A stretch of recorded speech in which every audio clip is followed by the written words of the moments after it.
It's been a beautiful afternoon and a long time coming this week. Temperature right now 64 at least at the airport. A west-northwesterly breeze. It's a little bit lighter than it was earlier on today, and the dew point's still down the 30s. Gives you an idea how low temperatures will drop overnight tonight. In fact, this morning there were many spots of those frosty levels in the low to mid 30s, 42 at Level Field. Either way, it's below the average low of the upper 40s. And today, even though it felt better with the sunshine and much warmer than it has been, it's still way below average. In fact, to the north and west, Crossville barely at 50, a lot of 50s already on the plateau. So for evening trick-or-treating, a bit chilly, 50s down to the 40s during the early evening. But compared to yesterday at this time, with the added sunshine, it does feel better. Temperatures some 10 to 12 degrees warmer. The wind gusts are still between 10 and 15, a little bit lighter than they were earlier on today, and overnight, not quite as strong. Now, with a lighter breeze and a clear sky, we are going to have patchy frost again.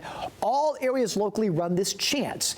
The reason why you're just seeing northwest Georgia under the frost advisory is because some areas have yet to have their first frost of the season. So once you have that, you don't tend to get the advisory. So again, everybody do be aware of that, but especially across North Georgia, where many areas have yet to have that first frost. And especially in those wind protected areas, that'll be the case. We are dry right now, should be dry tomorrow, even as more clouds move in. But clouds have been exiting off to the north and east, providing us all that wall-to-wall sunshine today. And that'll change a bit tomorrow with our next weather maker coming in. It'll be an upper low moving in, which will provide clouds tomorrow, and eventually both a cool and damp day coming up for Sunday with off and on showers and temperatures moving back downward a bit. So through tonight, a clear sky. This is during the evening hours, 50s down to the 40s. Then overnight, we'll be down into the 30s. And again, for many spots, watch out for patchy areas of frost. Throughout the day tomorrow, a mix of clouds and sun, more clouds through late day. Highs upper 50s to around 60, but it's going to feel cooler because of the cloud cover. And then through tomorrow night, very late evening overnight, showers start moving in. Very scattered in nature, but it's a very slow moving system. This means by early Sunday morning, off and on showers to start the day. Temperatures mainly in the 40s.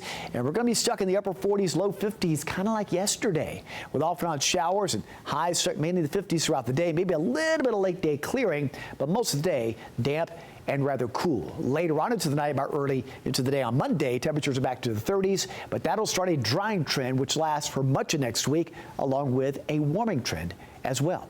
So tomorrow, what'll be different from today, more clouds, but temperatures about the same. 30s early, near 60 late day, but it's going to feel cooler because of the cloud cover. So as we fall back pre-dawn hours of Sunday, raindrops will be falling as well. We'll have temperatures back down to the 50s for highs Sunday. But most of next week looks relatively dry, chilly mornings, but each day gets warmer. Mid-60s Monday and right around 70 Wednesday and Thursday. All right, David, thanks.